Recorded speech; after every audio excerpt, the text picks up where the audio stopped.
Ladies, gents, and everyone under the sun, welcome back for another episode of the Container Podcast. It's me, your boy, Momo. Call me however you like. But I'm with my friends, my good old pals, Jacky and Kyle. Introduce yourselves, boys. What up, what up? Yo, hello everyone. It's been crazy, man. What a week. Too much has happened, don't you think? Indeed. Oh yes. I think that's why we're going to have a special episode today. It's not going to be focused only on two topics. So we'll have, of course, the movie homework, but then I think it's going to be a little different. Am I right? I'm excited. I wasn't told of anything, so I'm going in blind. It's gonna be crazy, man. I really think that, what's it called? The movie that Jacky suggested was expertly chosen, let's say. I think that the guy knew what he was about, right? What he was doing? Yep. He really was like choosing a movie he enjoyed. And I will start by saying why I believe that he greatly enjoyed it. You're gonna predict it? No, Why I already know, man. I already know.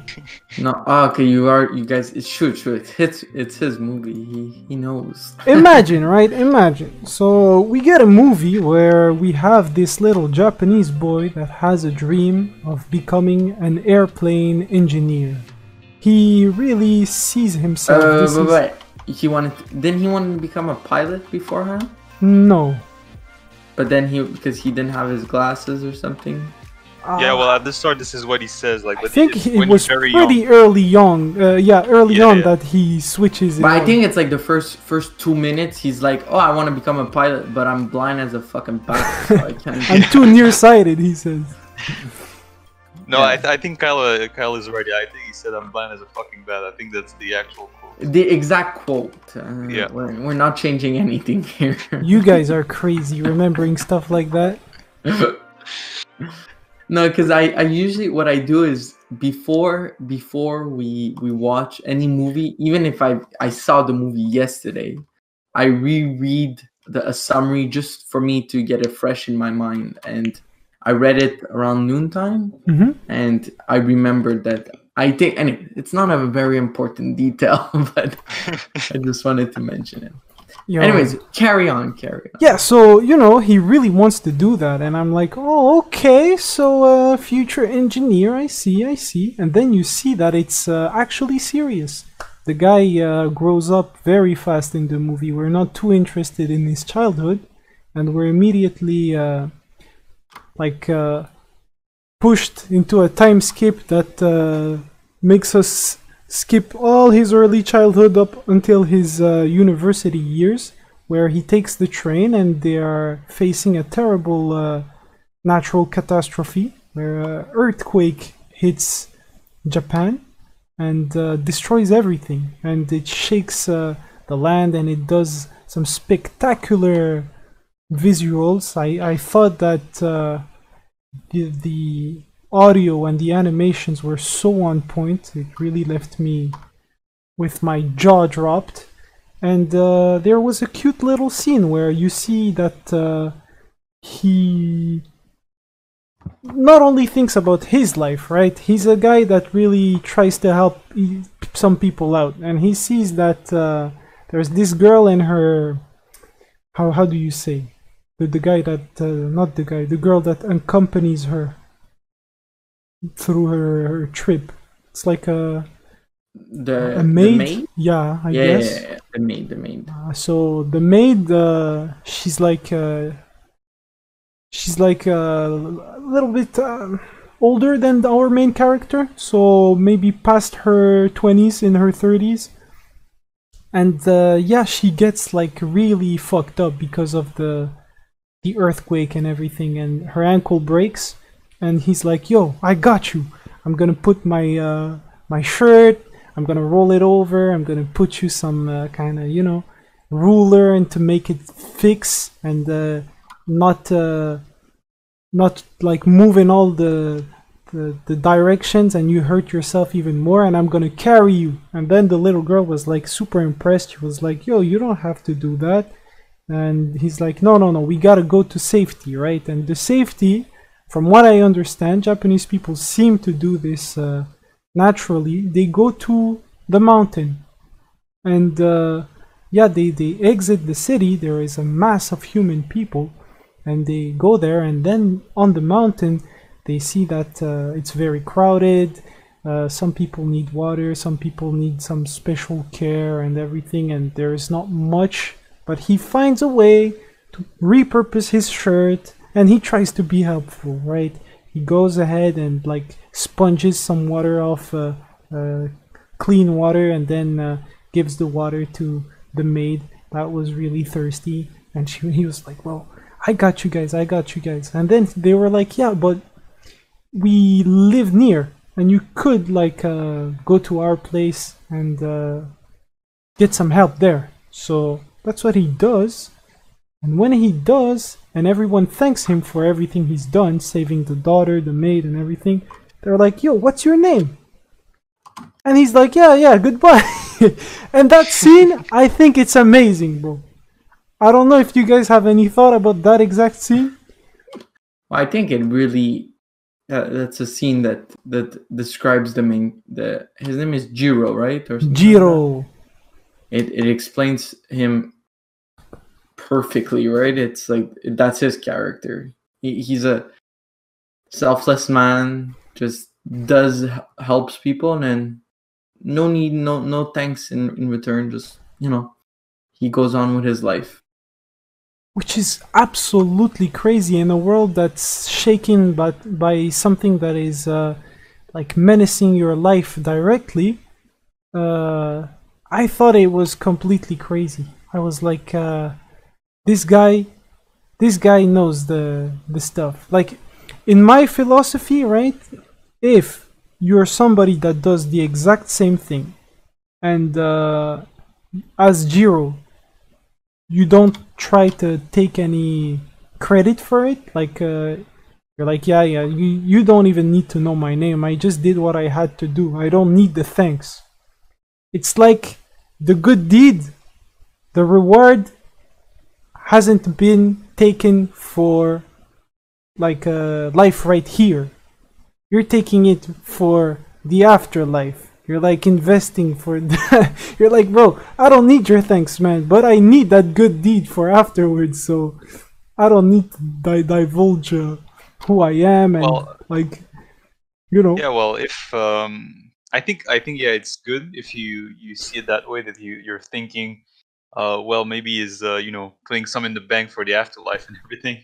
But I think for Jiro, maybe it's even more than that. It's just that he's like Kyle said, it's just his character. That's the way he is, and he doesn't think about the reward. He's more about being there for everyone and just thinking about the people first.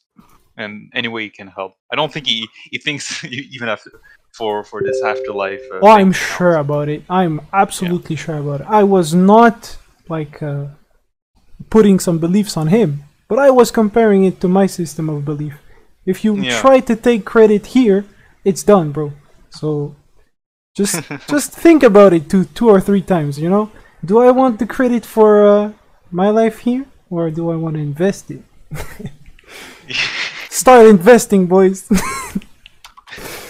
So yeah, after that scene, we see that another immense time skip happens, and the guy is actually not only getting started with his studies, but he's at a very big company in Japan that makes planes. His dream that's been recurring in his head, a shared dream, a vision with an Italian guy called Signori Caproni, designer of planes, but in Europe, a great mind, someone that really inspired our little Jiro. But yeah, he was like a Japanese boy, I like you. They never met, right? But in their dreams, they're connected. And I found also that very beautiful. Do you have any comments on that representation? I liked it. It was a bit funny. I actually And in the beginning, I was like a bit weirded out by it. I was like, okay, like I didn't really get it. But the more you saw him, the more I didn't look at him like he was a real person. Just looked at him like he was, like in those in the movies, when you have a little spirit guiding you or trying to help you out. Yeah. Seeing him more like that. He's like, I don't think that they're actually sharing their beliefs, their dreams there. Well, maybe for for all I know, but It totally works like that in the real world, man. You should have known. Exactly. Yeah, well, I felt kind of similar the first time I saw the movie. I thought, it was a little weird at the start, but eventually you start to, get accustomed to it. And at the end, I think it's very beautiful what it shows. It's that, he sees Caproni as his mentor throughout the whole adventure. And even though Caproni is, the character of Caproni, sometimes he will say some things. Maybe we'll come back to that later. But for example, when he speaks about the pyramids, I think it's one of those quotes that stay with me. When he's like, "Would you Do you rather want have a world? Yeah, a world With pyramids? with or without Or without? pyramids." Yeah, And I that think, means accepting the consequences that come with that choice, right? Yes. Basically, that's it. It's that for great human achievements, for great achievements in arts and engineering and architecture or whatever, there's going to be sacrifices, and it's sad to see that sometimes the work that you envisioned as something for the people comes out the other way, only as a simple tool for war or for destruction and causing death and atrocities. Yep, that's actually exactly it. He was like, these planes that we're making, that we dream of, our dream, well, it's gonna be used as a tool of war and spread death and suffering everywhere. But we still want to fly, though. We still want to make planes. I really think that it was deeper than that. It comes with the encounter of the little girl that he saves in the future, and I believe that you might share whatever you think about it, but war and love are themes that really mix together extremely well. They bounce off each other and interact in a very pleasant way, and it really makes it for a better experience to me. Yeah, I agree in some part with that, but although I see some parts of that statement in the movie, I think it's more about that the dreams that you have, you cannot see the full length of it. You cannot see the big picture of them at first. You're sometimes the will to create and the will to do things is driven by passion, but you're sometimes not able to see where it will go and what it will lead to. Yeah, maybe I think that's more about it. But it of course it touches the subject of war and of love being interconnected. but in the way, like how it affected Jiro, that's what I thought that was absolutely incredible. Like Jiro never faltered for his drive and his desire to accomplish his dream. Never once. Absolutely never. And sometimes you're like, that's kind of strange that he managed to go so far, yet like never have some regrets or faltering, like I say, like never. And I found it absolutely inspiring because you see a man that is actually living his passion with his own truth, like Yes. absolutely true to himself, and whatever life throws at him, he might not be ready to catch it or to deal with it, but he's open to the consequences. And I think that Jiro is absolutely like a superb character, like I think the way they wrote him, where he's not the most talkative guy, yet everything he says weighs so much.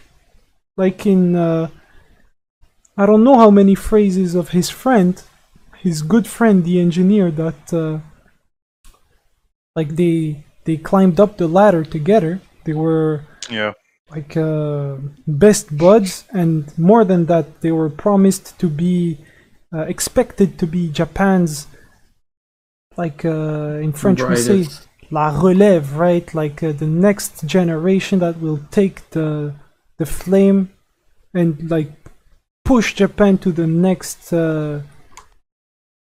stratosphere, yeah, you know, the next level. They will elevate everything because they're so bright. They're geniuses, basically.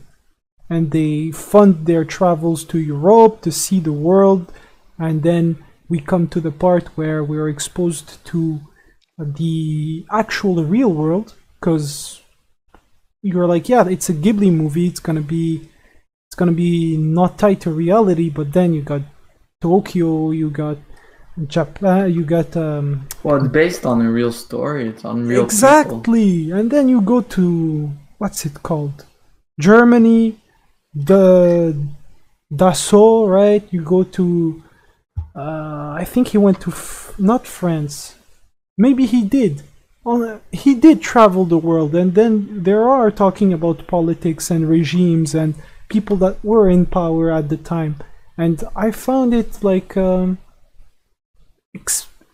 unexpected, but in a good way. I was like, yo, they absolutely nailed it. This thing could have been a real movie with real actors, and it would have passed. It's absolutely incredible. But that's the thing. I don't think we could have gotten a real and enacted movie that was as good as the animated version. I don't know what it is, but I felt it was even more real than with real people. Yeah, because I think you're right. When you say that there could have been a live action adaptation where you could recreate the story and the basic story beats and recreate the scenes in Germany and Japan and everything when there's real people. But there's a lot of symbolism in this movie that is made possible because it's animated. There's a lot of scenes where the dream sequences. The dream sequences. But not only that, but even I just think about it. I just think at the start, at the very start of the movie, when he goes on the rooftop and he sits on the plane, and the plane is not that realistic, but it just lifts off, and as soon as he takes off and he starts to fly in the sky, there's like this big sunrise, and then the whole country starts to be lighted by the sun. And it completely changes. It's all in darkness, but as soon as he gets in the plane and he starts to fly, everything turns to light. And but this is the kind still of beauty is that a you dream sequence, right? Yes, it's still a dream sequence, but it's not that it's not that fantastic. It's not because it's it's not because you have fantastic creatures or whatever. It's not because of the shape of the plane. But I'm just speaking about the way the sun just shines upon the land at the just right time, at the right time, right angle, like everything was with the music and everything. I don't think they could have recreated that exactly. Like it was magic. Like every time I'm like, they drew it and animated it so well that I feel some kind of way. It's like it's a weird emotion. I couldn't really describe it, but you kind of feel something warm inside. You're like, yo, this shit is really cool. Yeah. I absolutely love it. Regardless of what it's trying to tell me. It's just that, just living it, it's really cool. And then when it's trying to tell you, oh boy, I love it. But I find to this day, I don't think you can beat Studio Ghibli animation style. It's just, in my eyes, it's perfect. Like it just every time I watch it, it's like there's an automatic feel good about it. You know, it's just like the way they move, the way they look, the colors, like it's crazy. The way they move, like you said, they expressive, like they really meant their design with more rounded shapes, less lines, less, so that they can move them in more ways, be more creative with it and all. So and it's a bet that works. Like not everything needs to be super sharp and all, you know. So like people really sometimes they're like, yo, that seems a little bit too simplistic. It's a kids movie, right? But I think they misunderstand where the complexity comes from. Well, at least somebody that doesn't really understand animation or isn't paying attention with their eyes. Like Jacky said, the effort into animating everything in 2D, the rotations that are presented, the angles, the diversity of movement, and the recreation of realistic physics. Like sometimes you're like, yo, when they're running into a crowded area and you see many people running left and right, pushing each other, falling down, you know. Guys, they had to draw this frame by frame and nothing repeats. There is not one recycled animation or anything. Yeah. No, it's truly amazing. It's a big achievement in terms of animation, and that's why it feels so authentic and, you know, beautiful.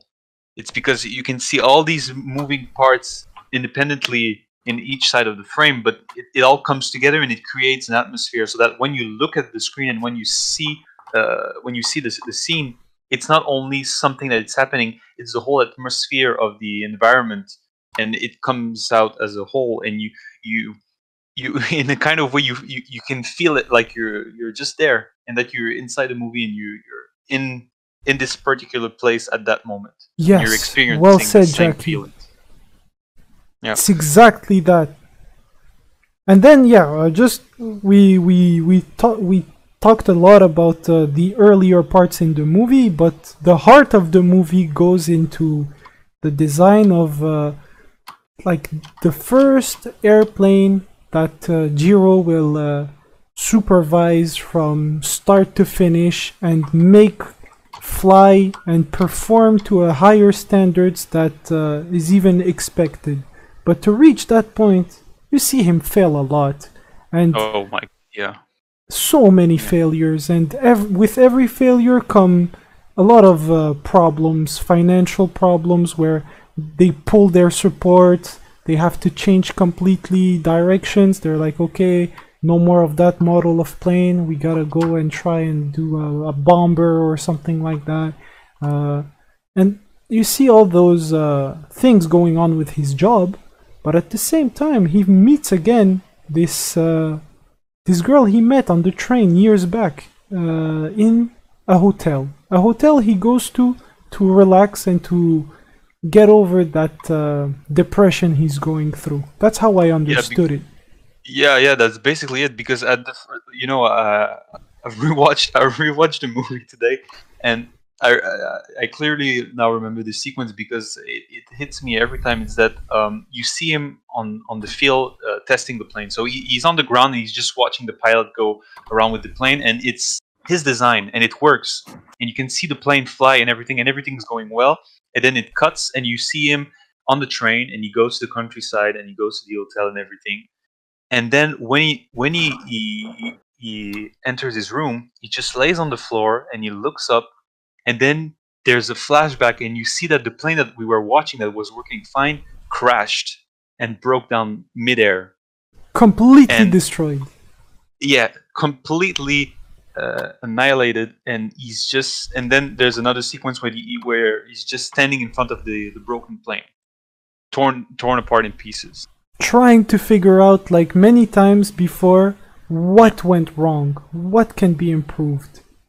So many moving pieces, so many complex things to take into account. It's like, it's too much for a single man, pretty much. Like, you can't expect somebody to one day do it bad, so the second try, boom, he gets it.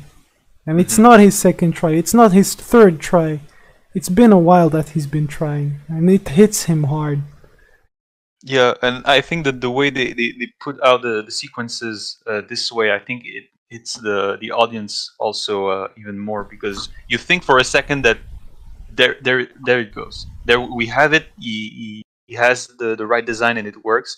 But no, that's why he goes to the countryside and he has to take a break because it's too much for him. Like you said, so many failures, and I think it's hard for him. But yeah, he gets to the countryside and then he meets again the lady that he met on the train. That beautiful young lady, Naoko. Yeah, and So Naoko's painting, right? The whole part of the movie with the wife there, it killed me. It killed me, and the reason why... Why do you spoil like this, bro? Well, people are supposed to have done their homework, so... That's true, that's true. If you haven't watched it, then fuck off. We about to spoil, bro. We've been spoiling.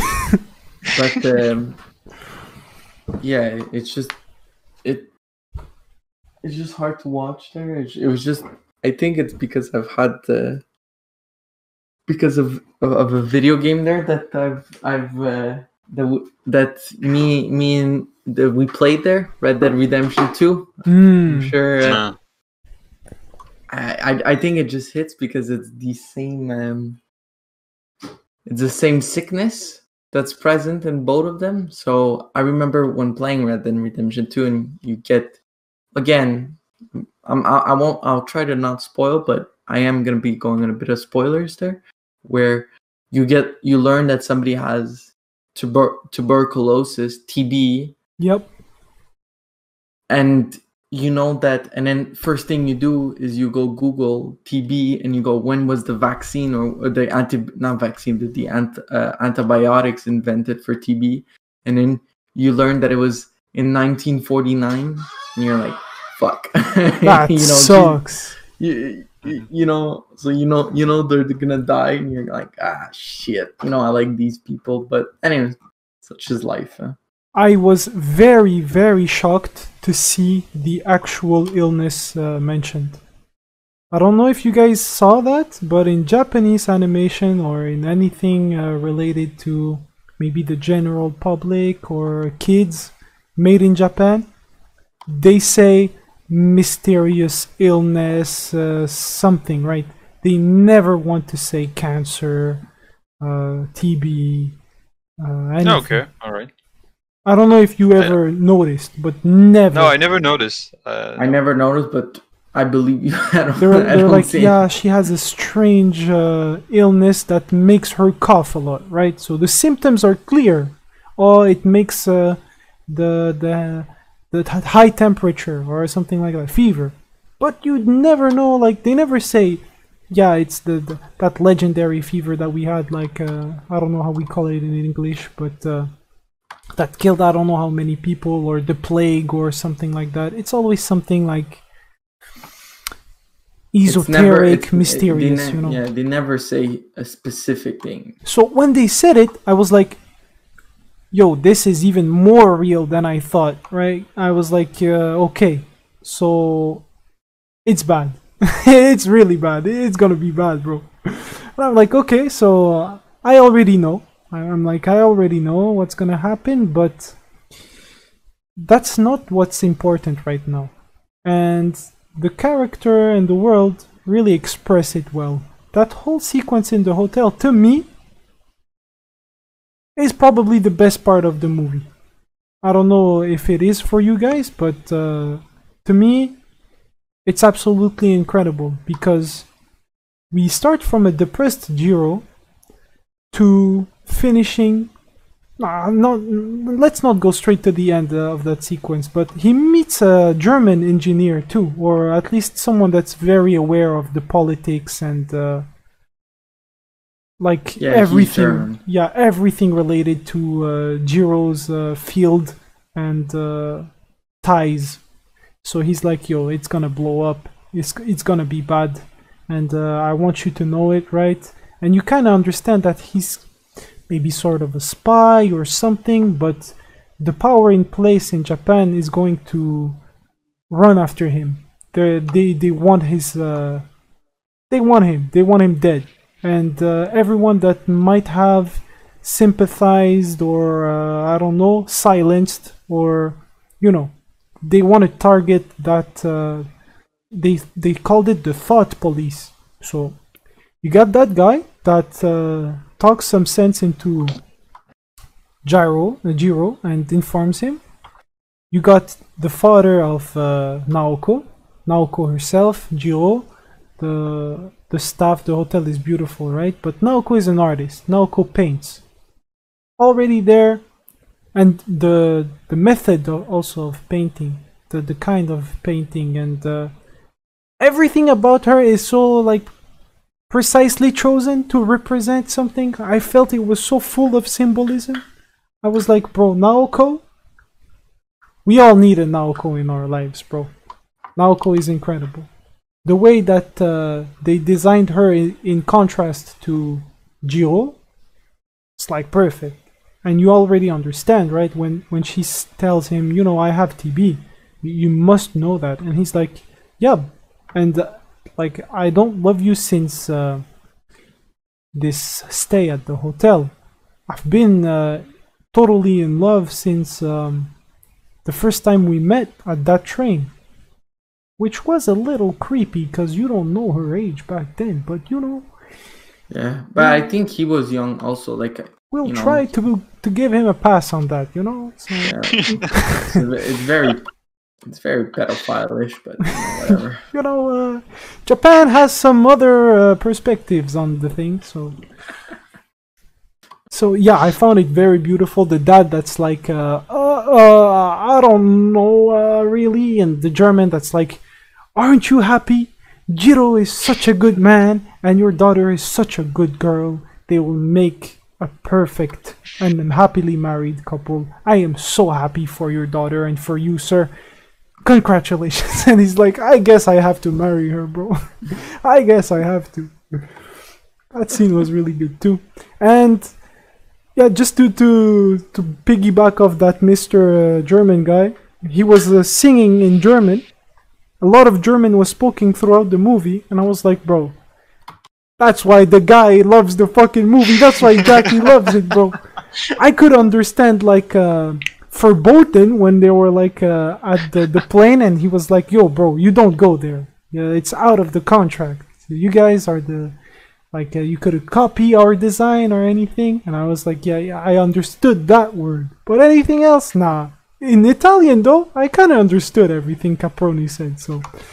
But I was like, bro, the guy has German and, like, not predominant, but it was there. So I was like, he must have had a field day, bro. He was like, yes, I remember. Yeah. Obviously, I liked it a lot to hear the people speak German, but yeah, no, I think it's not because of that I like German engineers, schools, foreign trips. Yeah, you see, everything there is planes. I swear to God, bro, it's like they made the movie for you. Yeah, truly. Yeah, this is what I found funny about it. Is like, I didn't know anything about the movie before I saw it, but the more it went on, I was like, damn, this movie is it's kind of a nice environment. I like it. I like those German people. I like those planes. It kind of speaks to me, man. I see my dream in him.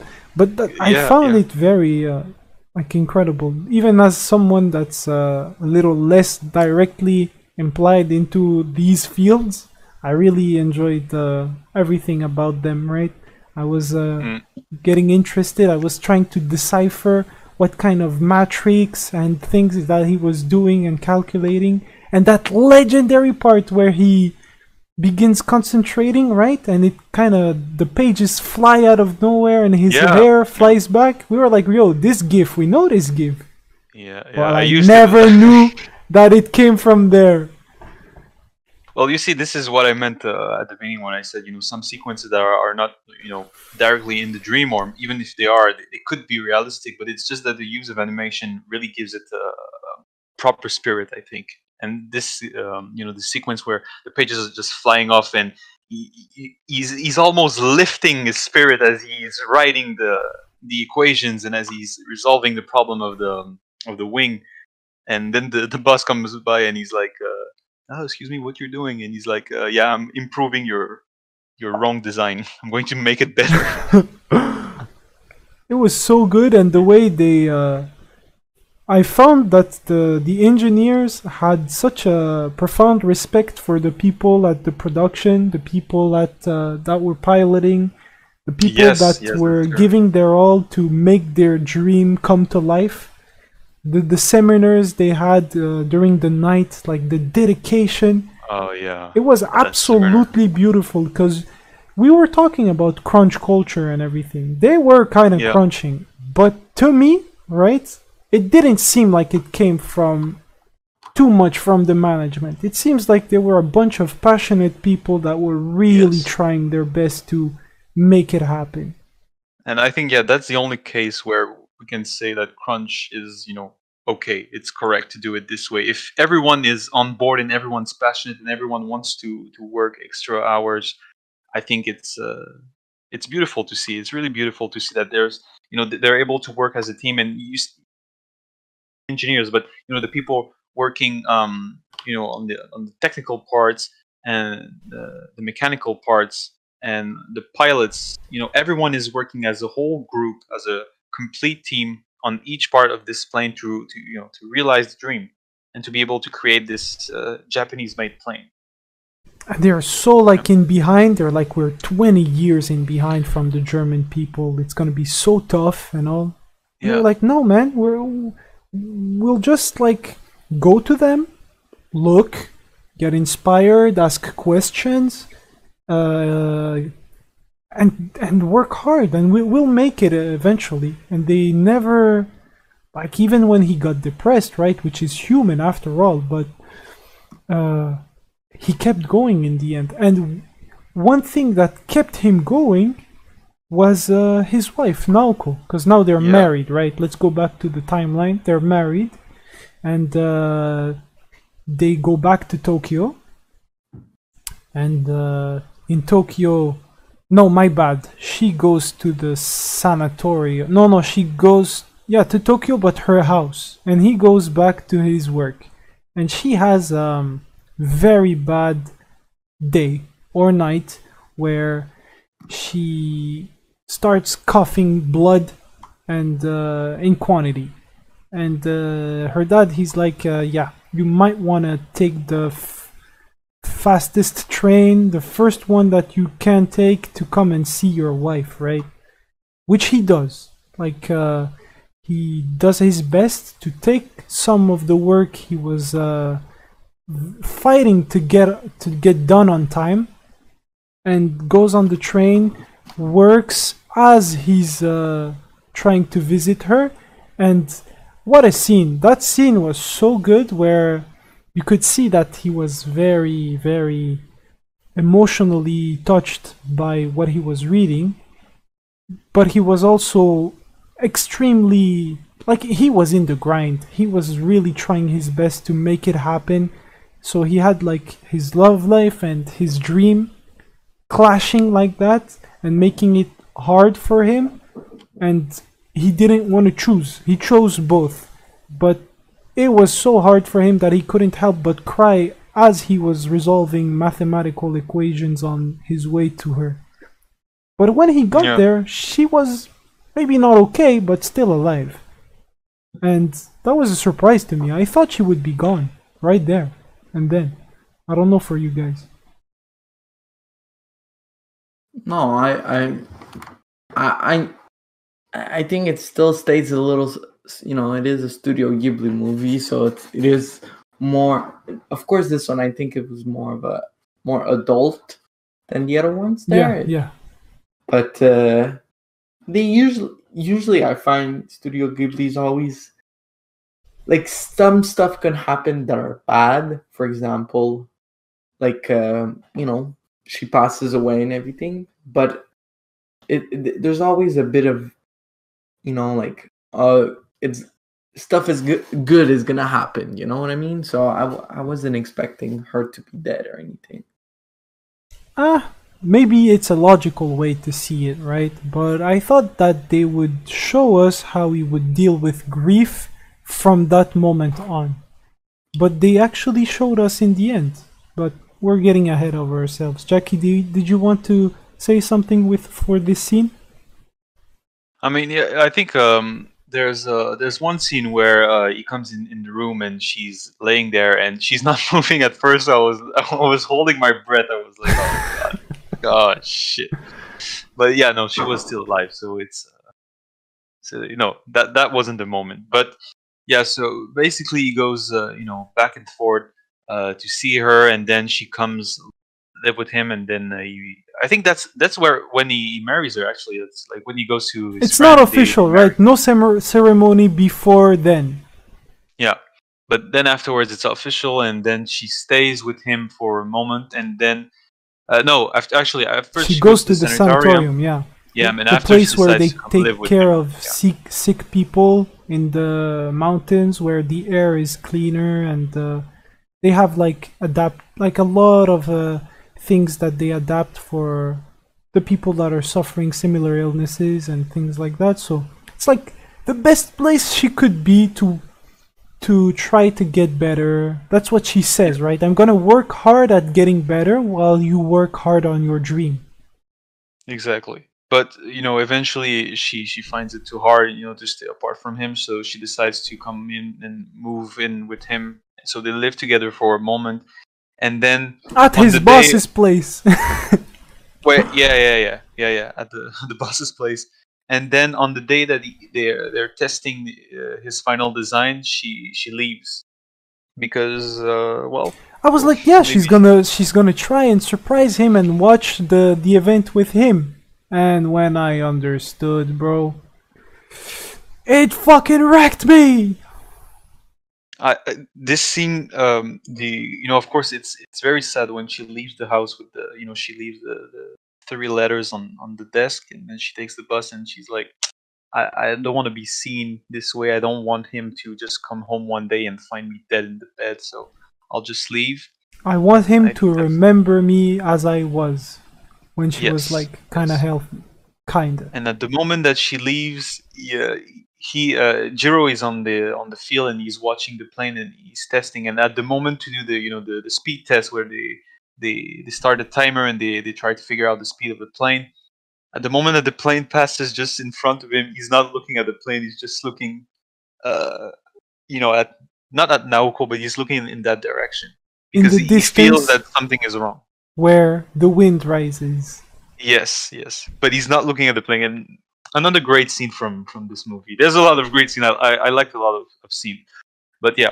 So basically, after that, so we get that she, the wife is going to die, and if we could say if we could put the movie and say what's the summary of the movie, it's basically the 10 years of passion and as Caproni says it, like the artist and the engineer, they have like 10 years to be creative and afterwards it's gone. So this is what basically the movie is. It's like these 10 years of Jiro being creative, and it ends with the war, the Second World War, and then I think the movie ends on my favorite scene for sure. Like for me, like that's the moment where I think that everything comes together.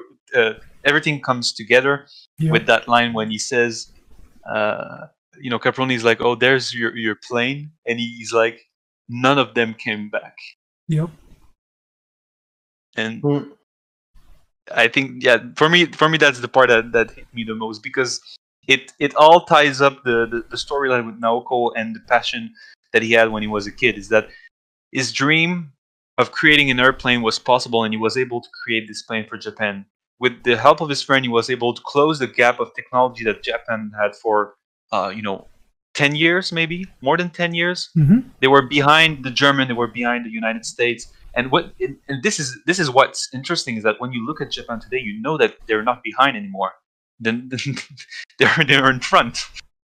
On a lot of things, they Yeah. are in front. Yeah. But I mean in technology. But you see, and I read a fun fact about it. Is afterwards I was like, like, oh, Mitsubishi was doing airplanes and shit. What the hell? Like they're not known for that. Mhm. But then I went to look, but apparently when they lost the war, right, they were refused, they weren't allowed to build any more aircrafts.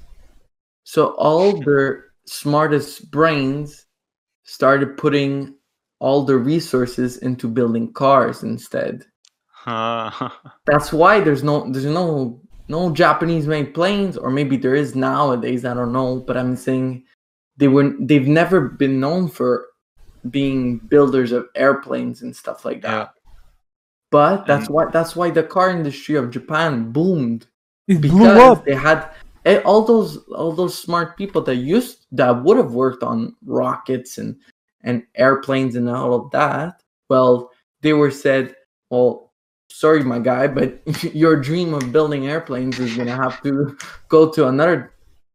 You can't. So build a car, and that's why the Japanese cars are so that's interesting. I didn't know that.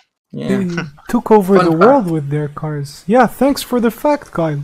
Because it really bothered me, the thing about the Mitsubishi. I was like, what the fuck? Since when does Mitsubishi do any airplanes? That's and true. it all clicked.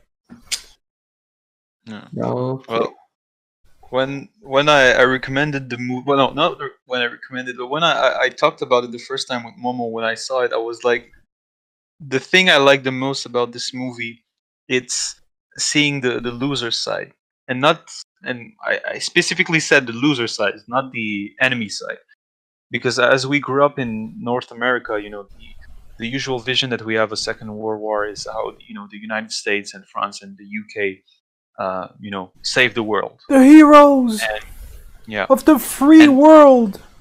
And I'm not going into territories where I'm about to say that the Germans or the Japanese had their reasons to do what they did. It's not where I'm going. But where I'm going is that in every war, I think that there's only one people that suffer, and it's the people.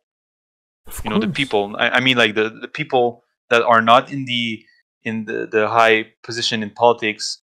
Not the generals in the army. I mean, the people who die on the field and the people who die in their houses. The civilians that wanted the nothing civilians, to do these with are the this people shit. Yeah. And to me, like Jiro, to see that this side of the story where, of course, he's building these airplanes for war, and of course, these airplanes were used to bomb maybe some of our neighbors in the United States. But I think the bittersweetness at the end, where he was able to achieve his dream, but it all came to nothing because he lost every airplane that was sent to the war, even though this is not what he wanted. He wanted to create airplanes because to him they were beautiful. They were beautiful engines that could fly, and it would be a shame if they could not, create these beautiful vehicles. And you see the way, I don't know, there's so many elements throughout the story when you see the other side of the other side of history. For example, when he speaks about when he speaks with the German fellow at the hotel, and he refers to Adolf Hitler not as Adolf Hitler or the Chancellor of Germany, but he's like Mr. Hitler. Yeah. And there's so much friendship and love when he speaks about the Italians and when he speaks about the German. And when he speaks with Caproni, you basically see the same problem. When Caproni is like, the people of Italy are starving. They're poor. And they're suffering. They're poor and they're starving and they're suffering, and it's the same for the people of Japan. I mean, for God's sake, to test the airplanes, they have to take 2 days where they have to put the plane, put it on a what, I don't know what's it called, but it's like a wooden contraption, and it's pulled by oxes. Yeah, I mean, I don't know. I found that it showed something beautiful, and it's that these people, they lived their normal lives. They had dreams, they had passions, and everything. And war was just something that was decided for them, and they had no say in it. They were just trying to live their lives. And then they got dropped a nuke on their head. Oh yeah, we didn't talk about that. We talked about it in Akira, right? But check out. You see in the beginning, that episode of the I went podcast. I went into the movie quite blind, but Yeah. I thought in the beginning when there was the earthquake Mm-hmm. that it was actually the bomb. I saw the shockwave and I was like, bomb? And then, no, I understood it was an earthquake. Yeah. And I But then really enjoyed. I Googled You heard that sound, right?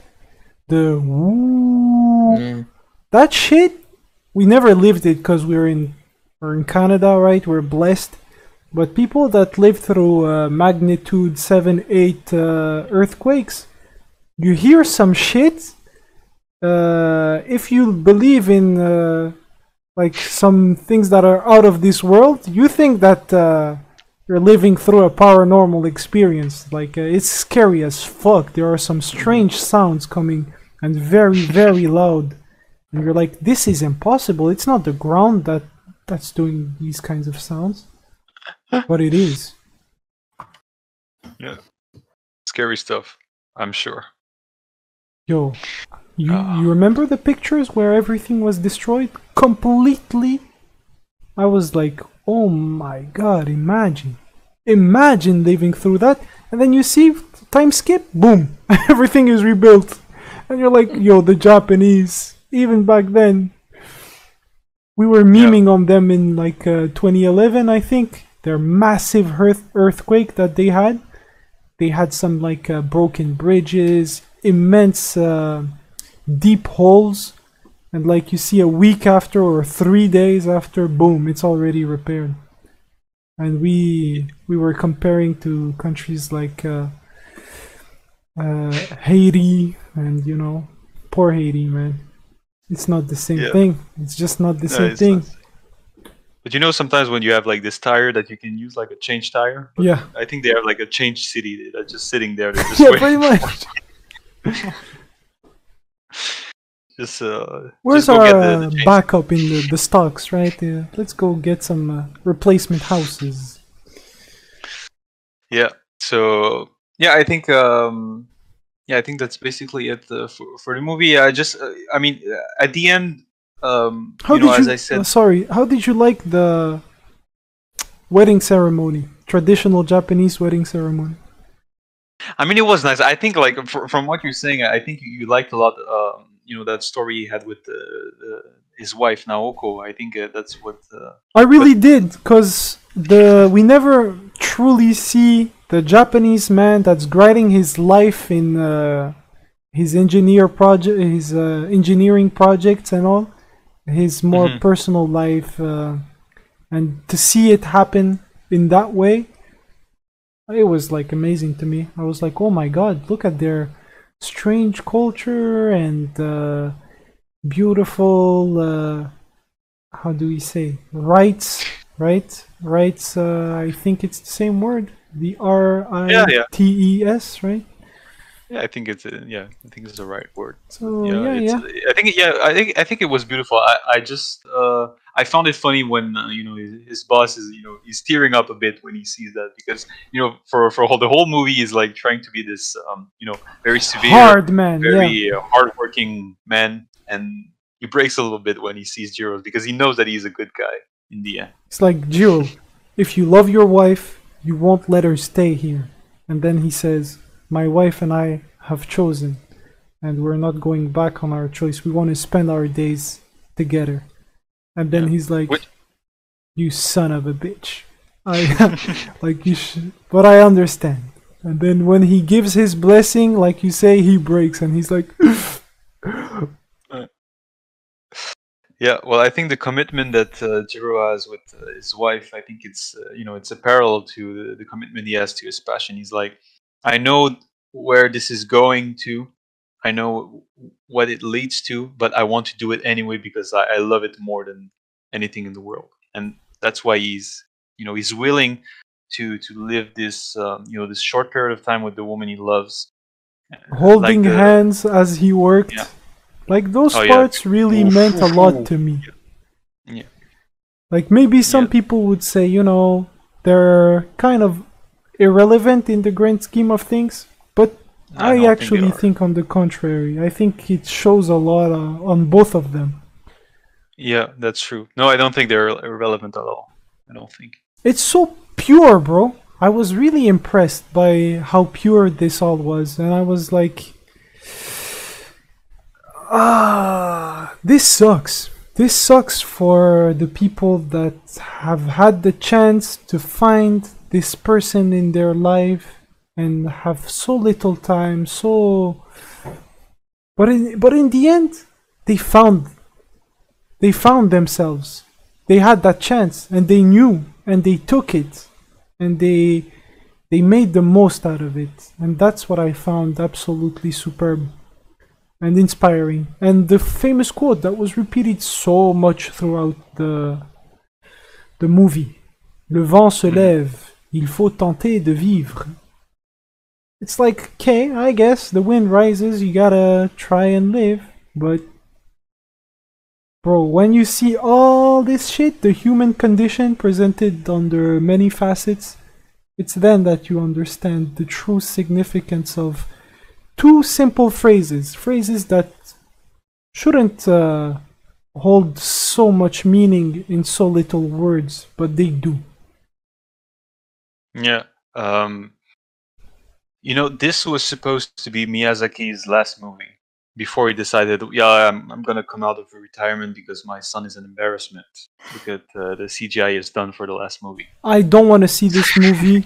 I don't want to hear like anything about it, so I'm gonna wait for his next work. But I would have been happy if it was his last, because it was a masterpiece. Yeah, I do think so too. And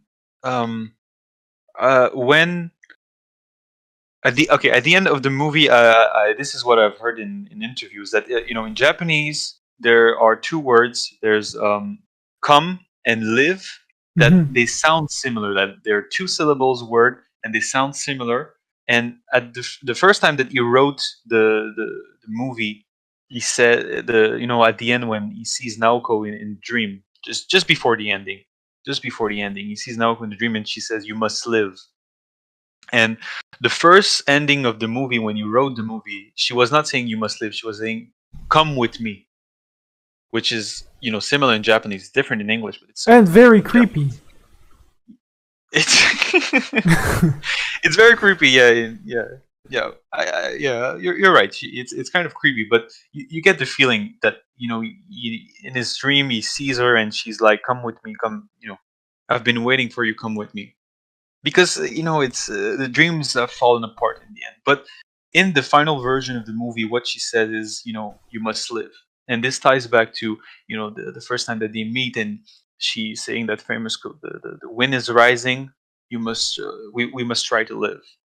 And what Miyazaki wanted to show throughout this movie is that it's the whole process of him creating art was for the purpose to show beauty and to try to live. So of course there's the whole story of Jiro, and this is where we can see this whole quote of we must try to live, and throughout the horrors of life we must follow a passion if you want to do something. But I think it's also a message to the audience that Miyazaki is sending when he's showing us this movie, is that it's not only for Jiro to follow this rule. I think it's for all of us, that even though there are horrors in this world, and even though bad things will happen, I think it's better to try to live and to do the best with the end we've been dealt, than to just be in complete how did you say with Jiro at the beginning, how he is like, he's a bit depressed, and being depressed with the world. Depressed, he lost the taste of life. Yeah. So I like a lot when in movies the ending is bittersweet. I think it's a great way to end things, because it's not completely sad, but it leaves you with something to think about. It absolutely did. Like would you have preferred if the ending instead you had like imagine this, right? I think you never imagined it. Like his wife would have like grown into a tree a tree of life, and then she would have told him like, you gotta live your life, right? Even though we're separated and all, but you gotta live, and I'm gonna make sure that the land that you live on, you're gonna be able to, but you have to have the will. So that's on you, right? And then he tries Right. his best to live. If that had been the ending of the movie, it would have been the last Miyazaki movie that I would have seen in my life. I would have never watched another movie from him. Shout outs to So- everyone that got the reference. Yeah, I'm going to speak about it. Kyle, I don't know if you saw the manga. If you read the manga that we're talking about here, it's called Fire Punch. I think Kyle's gone, bro. I think he is. But Okay, no. you can Alright, talk so to the audience, right? Yeah, I don't know if there's going to be like a big spoiler for Fire Punch. So if you want to see it, I mean, now's the time to close your ears. But when I said I'm going to propose the Wind Rises, you remember last week? I was like, I think we're going to see some similarities in the ending, Yes. but Miyazaki has a different view. This is what I told you, Momo, when we talked about it, and this is what I meant: is that in Fire Punch, I think that the way it ends, what the author is telling us is that, in parts, it's not the only thing that he's saying, but in the choices that are made in the end by some of the main characters, one of the things that is told is, with the horrors that are coming in this life, it's better sometimes to give up and to just leave it as it is. Would you agree? I actually would say on the contrary. Like, we finish on someone that never gave up. He took the pill at the end. He This is what I'm didn't. saying. You see? Yeah, he took the pill at the end. He So- didn't. He didn't. What do you mean he didn't? He didn't. It didn't kill him, bro. He was still alive. All right. Well, okay. All right. I'll just give up for this. I don't want to talk about Fire Punch, but Yeah, but the thing is, right? The famous phrase that you must live yeah. is shared, and the Okay. themes All right. are Then it's shared, shared. right? That's the idea. All right. Then they're shared. All right. Whether they're shared or not, or I think they're just like similarities between the two. And I thought from my first lecture from that manga that I don't recommend to anyone out there. Mo will have a Which different one? opinion, Which one? but Fire Punch. I missed. Fire Punch. Is that where they're firemen?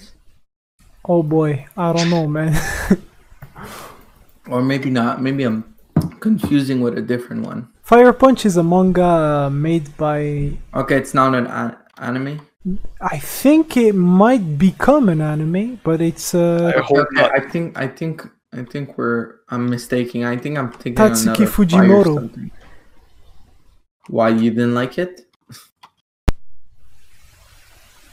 Jesus.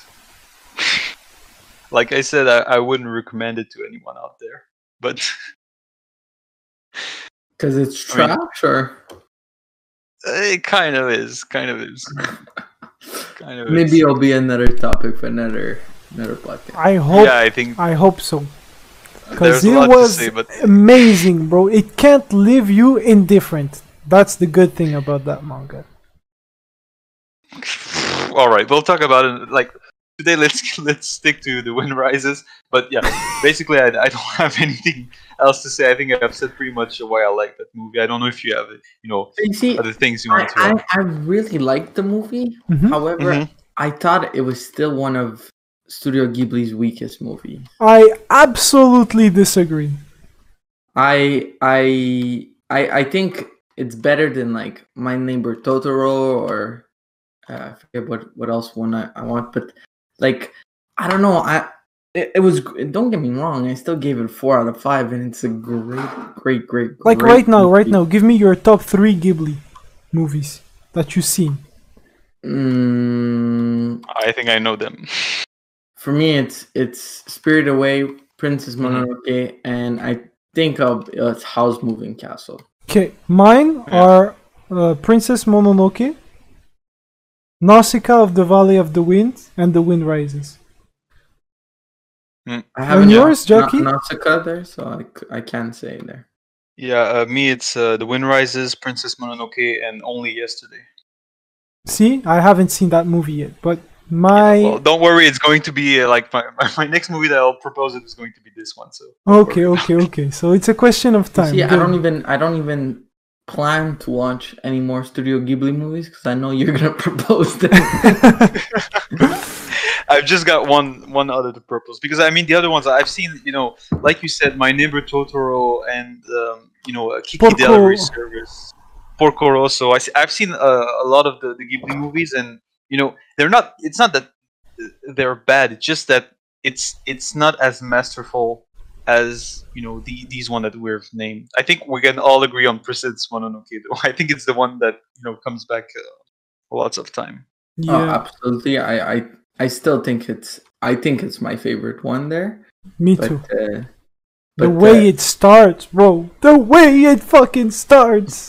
You Yo, I can't have a rewatched better it. start. Jesus Christ! The start is maybe one of the best starts I've seen in any movie I've seen. It's just so good. But yeah, if we come back to The Wind Rises, I don't think it's a bad movie, but I think it took me a long time to get hooked. Right? I wasn't uninterested or anything like that. Far from that, right?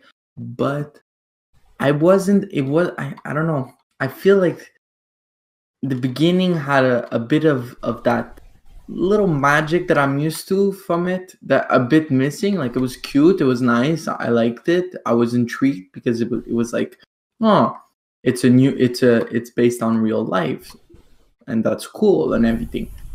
But I wasn't more like I don't know. I expected it to be more than it was in the beginning. The ending, I really enjoyed the ending more than the beginning.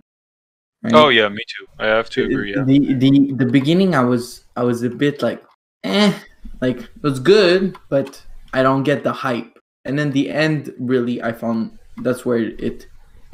I mean, It shone through. do you have to be hyped by the beginning? No, you don't have to, but I'm just saying that. Because to me, it's a Princess slow Mononoke, burner. I It's know, made like that. But you see, I'm the kind of person that loves slow burners. Those are my favorite kind of movies. So why right? don't you like it? I don't know. I just found that there was I don't know. I found that it was a bit missing that Studio Ghibli magic. I don't know. I think maybe it's because I'm so used to seeing Studio Ghibli having a bit of Fantasy. fantasy or whatnot. Like so seeing something different, which I don't fault. It's good. I like that they do something different, right? That they go a bit outside the box. And one was his quote unquote last movie, so he was like, okay, let me do something that's near to my heart that I've always wanted to, and I enjoyed it. But I think I connected with the movie a bit less than you guys did. And I think it's the beginning that I found a bit weak. But like I said, like I know it sounds like I'm bashing it, but far from it. I enjoyed it, and I think it's a great Studio Ghibli movie. But like I said, I think I was just maybe expecting more. I don't know how to explain it. I maybe because I just watched it yesterday, right? So in the beginning, I had actually gave it a 3.5 stars. But then, yeah, I know it's maybe a bit surprising, but then this morning when I woke up, I was rethinking about the messages and the way it was the music and look, the music isn't fair because it's always perfect, right? See? But yeah, but then when rethinking about the whole message and everything, I enjoyed it a lot more. And I know it's gonna pain you a bit to say that, but the wife, although she was died and everything, I found sad. Anything I found it was the weakest part of the movie. I Sad. I find it hard to believe because maybe it's just by personal experience, but like that the thing is you've seen that person once and I've never lived through that. I guess I've never went like, oh yeah, like I'm I don't know how to explain it there, but it's just wasn't. You don't I believe in found soulmates.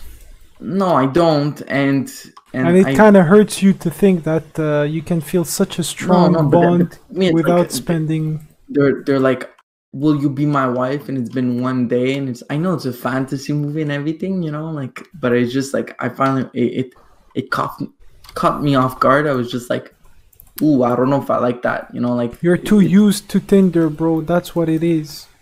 Oh, but I think it's the other way around. It's just like I think you get used you figure you meet someone, you get to know them, and you get to know every part of their person before saying, hey, I know it's a little gripe there, it's nothing big.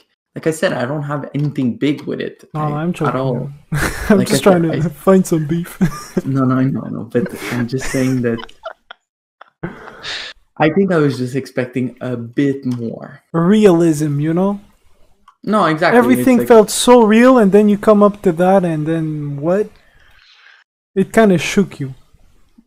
but nah, like again, that it's the only things where I was not. I think I was just a bit less interested in the romance section. I was just like, it's good, but like if you look, I don't know, House Moving Castle. I found it was done well. You know, that romance a bit. You know, Yo, I think that it was a lot more prevalent, so they spent more time. That might be why for you, but to me, maybe I think I was equivalent. I was much more excited when they were talking about them building the airplanes and shit. I was like, yeah, that's actually fucking dope, and I like it. Okay, I see you. Yeah, that there were different plot lines, and one captured you more than the other. I think Jacky would say the absolute same thing. He preferred the engineering part. And, well, I did prefer the engineering part, but what I like about this movie is that, as I said, the two stories they're parallel stories, but they're the same story in a kind of way. The two stories culminate at the end at the same point for the same thing. You know, at the end, the wife dies and the airplane crashes. The airplanes crash it. You know, everything dies. Everything dies. Nothing works, and it all turns to shit. But will his will to live die? No. And this is the bittersweet ending. I love this movie. Thanks for recommending it, Jacky. I thank you. Actually, because now it sounds like I didn't like it, but it's not. Like I saw you gave it a 4 out of 5, so I'm like, no, it's a 5 out of 5, man. It's a great movie. I loved it. It's just that I think because you're not the only person. It's known that it's a great Studio Ghibli movie, right? So me going into it, I was expecting a Spirited Away, Princess Mononoke, like me being blown away, and I liked it. I really enjoyed it. I think I would place it on the same level as like a Castle in the Sky, right? Where it's just it's great movie. Love the characters, love the music, love the setting, everything out of it. It's just it was good. You know, it was great. It more than good, actually. It was a great movie, but it didn't completely 100% wow me. I see. Just to put you guys into how I lived through the movie, I was laid back on my couch and I was watching the whole movie like in the dark and all. I was like, yeah, that's so cool. Oh, so beautiful and all. And come the end of the movie, I didn't share one tear. Nothing, right? No actual tearjerker in the movie for me. But then the credits hit after that last scene, after everything I saw, right? And the music starts playing, and I like rise up from my couch, and I go like I move a little bit forward, and I look at all the people that made the movie, and I listen to the music, and I'm like, what a fucking masterpiece. And I start crying, bro. And I'm like, thank you, Jacky. And I close the movie and I go wash my face and go to fuck to sleep. And it was amazing, man. Yeah, well, I'm very glad that you liked it. I had a similar feeling at the end. You know, I'm not, I was going to say I'm not able to cry. I think I don't have like the function in my body. But so what happens to me is like when I get like emotional when I see something, I just like get chills. Chills. That's the Yeah. apex of your emotional expression. Yeah, and this movie like it's just like it's just a fucking roller coaster of just me having chills at random moments, being like completely amazed by what I saw. But I understand what Kyle's saying because it's true that it's not as thrilling as Princess Mononoke in the sense that it's not like this big adventure. It's not that exciting adventure. It's something much more laid back and realistic. There's no spirits. There's no wolves. There's no action, and there's no antagonist. Also, Yeah. I, Actually, I there is. Actually, there The is. Americans. Nope. the Americans. Nope. Nope. Nope. No, but It's I know there's an those antagonist, but I just want you horrific to. Yeah, go ahead. moments in life. Yeah, well, this is what I liked a lot about the movie is that I don't know if you guys recall because I see the videos sometimes of when we talked about Princess Mononoke and we asked ourselves who is the antagonist in Princess Mononoke, and we see that the characters that are the antagonists are shifting sides as the story progresses, Mhm. and there are not bad guys. There are no bad guys inside the movie, and in the end everybody is able to agree that we gotta stop doing this shit because we're going to fuck up the earth and then the earth is going to fuck us up.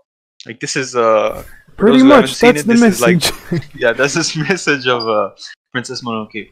But in this movie I think we can ask again the same thing: who is the antagonist? And there's no like face. There's not one single person that is the antagonist because at one moment you think, oh, maybe it's going to be his friend that is going to compete with him. You remember at one time he's like, nah, we cannot put you on the same project as your friend because you'll end up competing. Yep. And he's like, friendship is more important. So no, okay, no, it's not the friend. No, it's not going to be the Germans. No, it's not going to be the Americans because we don't see the Americans throughout the whole movie. At It's all. not the dad. He's not going to oppose. No, there's nothing like that. It's just that he's trying to go through life, but the dreams that he's running after are cursed because what's her name? Naoko. She has TB, and the planes that he's building are made Destined for war. for war. Yep. Yeah. So I don't know. I just think that again Miyazaki has done something very very special. Yeah, And man. that's why I like He's a genius for a reason. Yeah. He's proved it time and Absolutely. time again. I absolutely adore the guy, and every time Jacky starts saying shit like, "Oh, I don't want him to die next year," and I'm like, "Shut the fuck up, bro! Saying that will jinx it." Nah, he won't die. He's immortal, bro. Well said, Kyle. Oh my god! I hope he is. I hope he is. So let's move on to our multiple little subjects. We're already approximately an hour and 20 minutes into the podcast. First topic I wanted you guys to react to is my favorite band's dissolution. Daft Punk ceased to exist last Monday on I have a conspiracy theory about that. February 22, and I was very very sad. I woke up and I saw that with the epilogue video that they posted. Jacky saw it. He's not particularly invested in them, but he was like, bro, this is one way to say goodbye. And I was like, yes, it is. And it hurts. So I've been listening to Daft Punk non-stop since then, and I've done their whole discography, and it feels a lot better. I want to hear Kyle's conspiracy theory before I jump in. They're gay, and they broke up in real life. That's why they actually broke up. That could have been it, bro. That could have I just said that, but then I googled who the fuck they are, and one of them is married and has children. So my conspiracy theory went to shit. That could have been it, but sadly, I was so proud of myself when I figured that out. I mean, they I- got to know each other at age 13, and they started making music at age 17. They were like schoolmates and all, and really good friends, going to watch movies together and all, if that reminds you of some people. And yeah, they blew up. They blew the fuck up. And unlike many artists out there, now they're retired and they can live with their multiple millions with peace of mind. Nobody knows what they look like. But I think they do have pictures of them. They though. do, but is it what But you're I've exposed never to all the seen it. time, you know?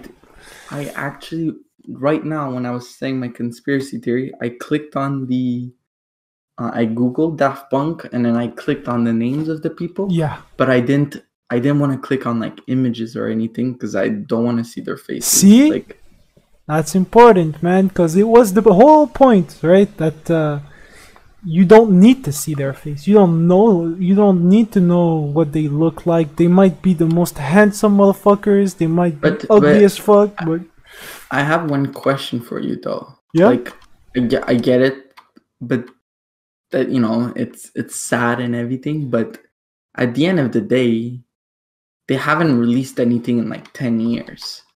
8. 8 years. So they might as well have been separated for the past 8 years. You know what I mean? I know They were working on some stuff. They were Okay. collaborating with multiple artists, right? So there's that. Oh yeah, like, you're right. I forgot about that. So yeah, that counts. But as But for no, their no. album, right? Yeah, it's been a while, but it's them because you know they did homework, and then they did Discovery, and just between the two, it's multiple years. But at least it was kind of close, if I remember well. So homework, Around the World, The Funk, songs like that, made in their rooms, apartment, first of its kind, launched a whole new kind of music. Discovery, One More Time, Harder, Better, Faster, Stronger, Digital Love, Something About Us, multiple songs that people love. And then they made Human After All.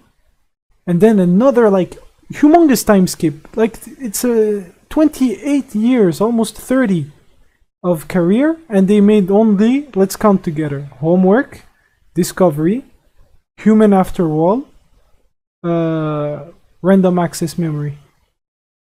That's about it. And they did 2 tours, Alive 97, Alive 2007. So they never did anything like the other artists. They took pride into being different. People that were absolutely opposite to traditions. So in the end, we were like, yeah, man, in 15 years after Random Access Memory, they will drop something new. They will revolutionize things again. And what's cool with the Daft Punk, it's the artistic vision. They're always so driven to make something that nobody is making, something new, something that might have been forgotten. They were so focused in their early days to find the sound of the future that when in 2013 they released Random Access Memory, they said that they weren't searching for the future, it was the future. Everyone was doing what they did, what they pioneered, right? So they must have thought of something to go even beyond that. And what was to go even beyond is to go back to analog. And you'll say, bro, well, what the fuck does that mean? They took technology of today, like 2013, plus the instruments and everything from back then, and combined them. So let's say back then you must have like recorded things with a guitar, a bass, and different things, and like splice everything into multiple tracks and put it together, and boom, you have your track, right? But you were limited in terms of feasibility, in terms of tape, by how many recordings you could stick together. So they made a track in their album Random Access Memory with digital, like how do you say, put together of what was it? Hundreds of tracks, hundreds of different recordings of instruments, and it was completely crazy. People were telling them that they were like, people are doing stuff with their laptops, right? It's over the way that way of doing things, and they were like, yeah, we know, and that's why we are going back to these things, but with the tech of today, and it's gonna be amazing. And it was. So shoutouts to them. 28 years of absolute greatness. We'll continue to listen to them. They gave me so much through their music. I bet you guys also have some artists that followed you your whole life and that you really, really want to thank if you could personally. Yeah, sure. There is a lot there, and I've always enjoyed Daft Punk. There, I always found their music was different. You know, didn't have much lyrics to it, but that didn't matter, right? That was just good enough. You know, it was just enough for it to be it doesn't have to be, you know, this profound lyrics and whatever. The music spoke for itself, you know.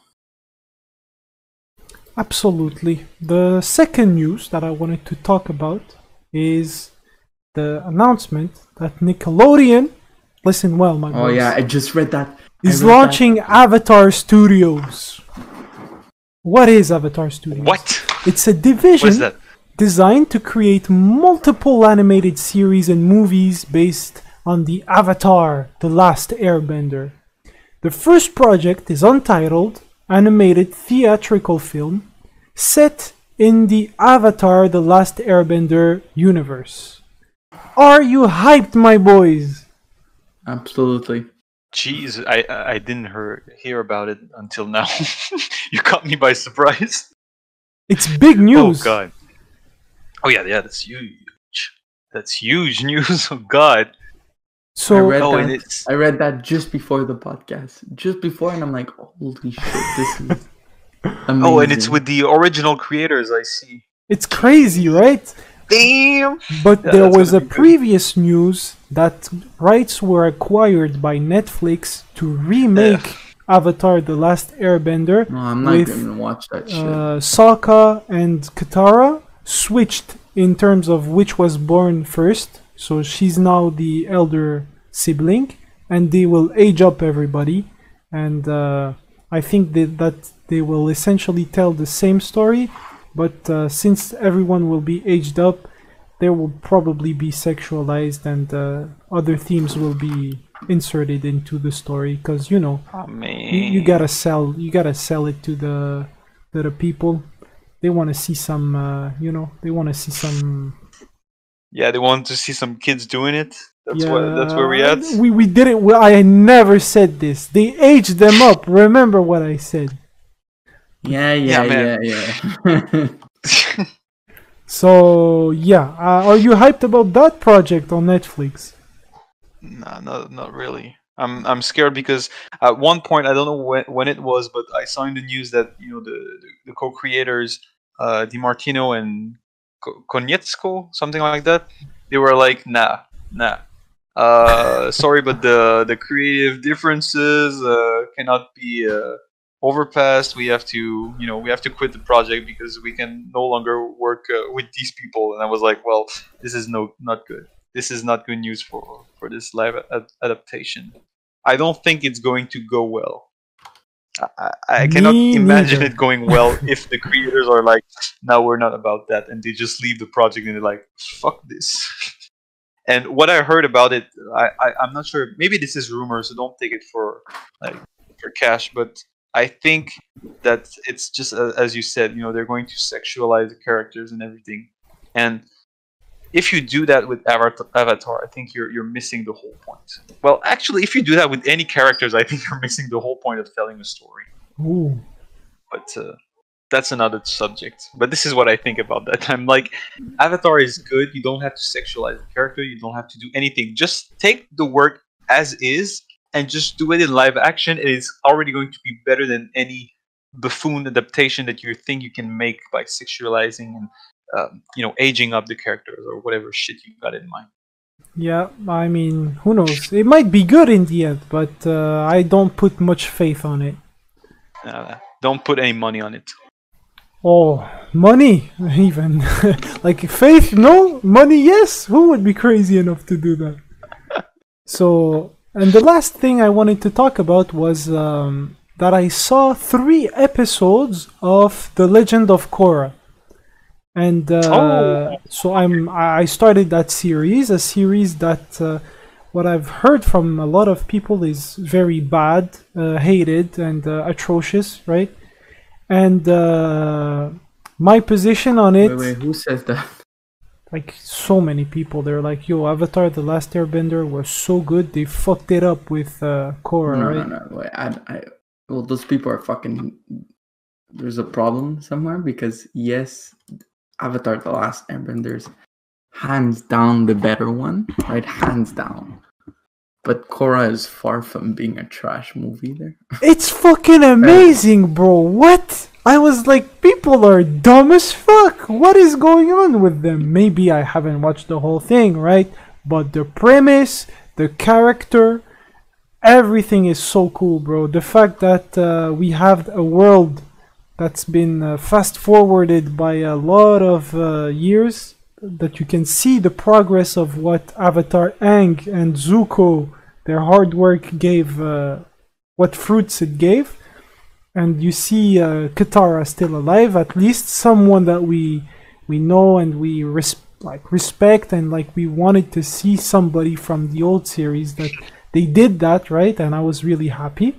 And then you have Korra, bro.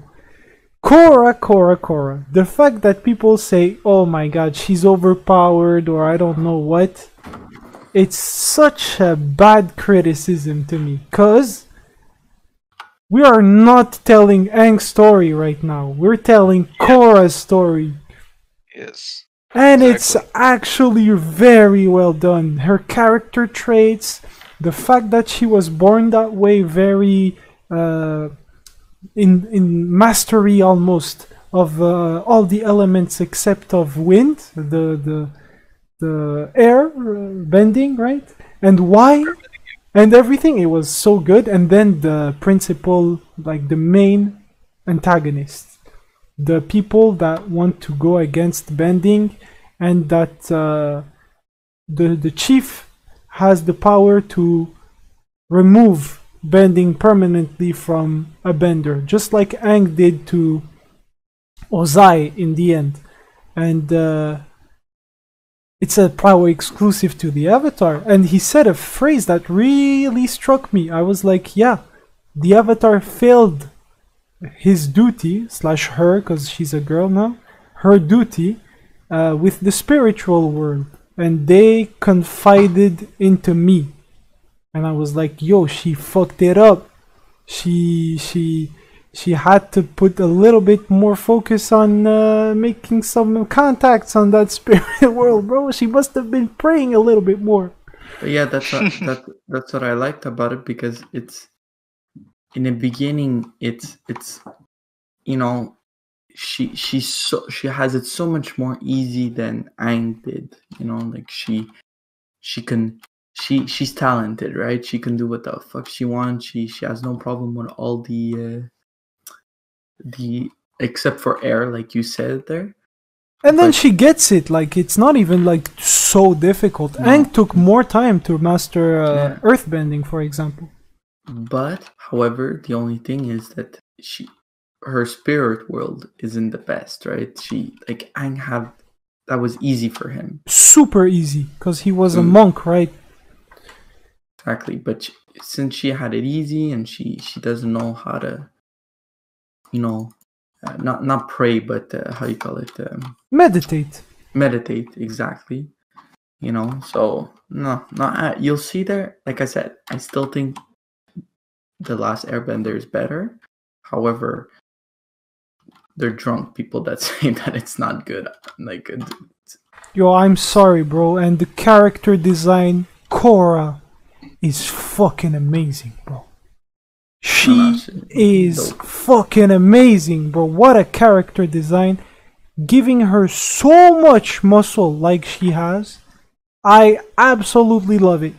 It totally makes you understand what kind of life she's been living, how much training she must have been, she's gone through, like, and her, like, everything about her physique and the way she's animated and everything. It ties so well with the personality and the lifestyle she led. It's like, I don't know, maybe people were insecure about that, but I don't know for you guys.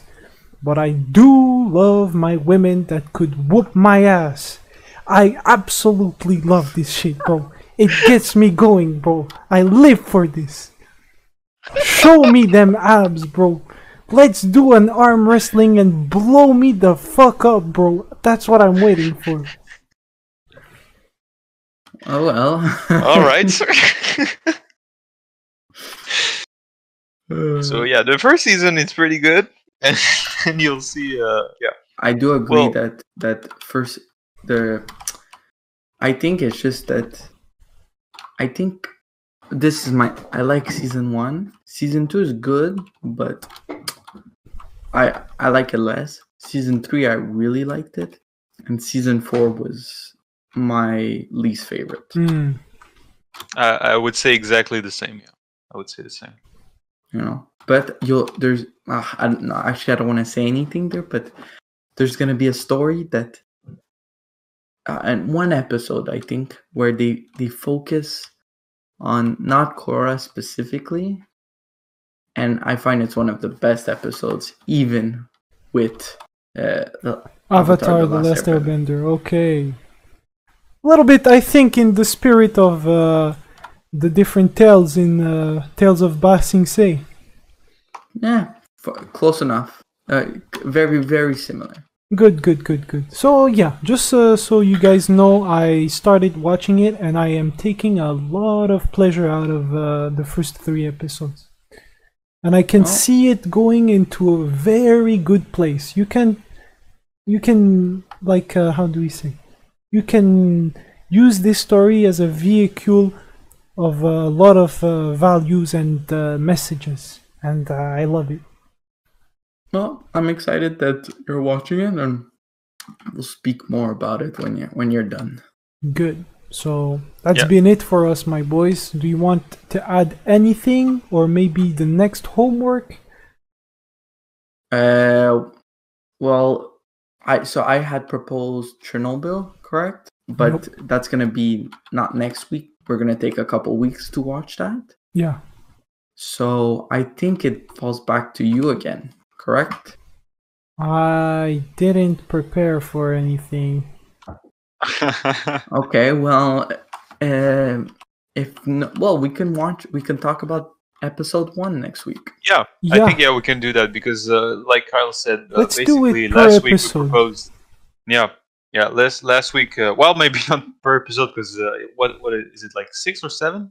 5. 5. Oh. Okay. Oh, All right.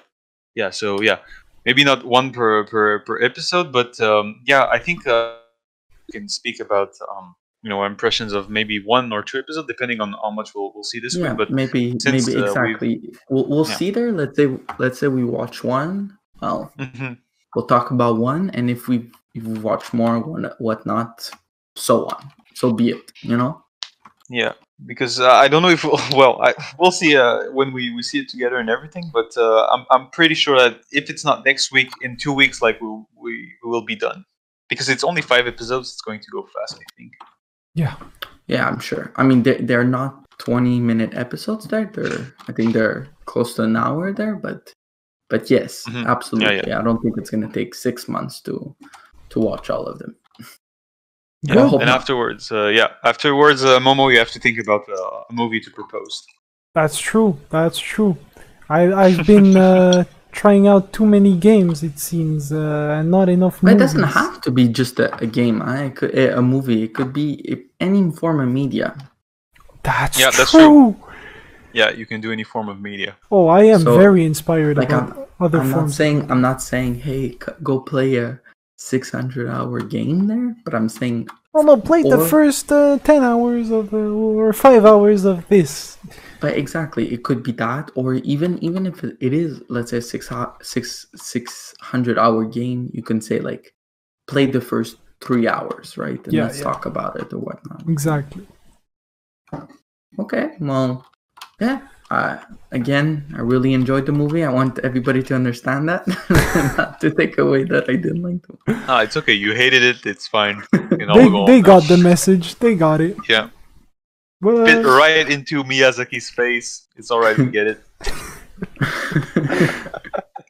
on that note, I wish you guys a very good day, night, wherever you live.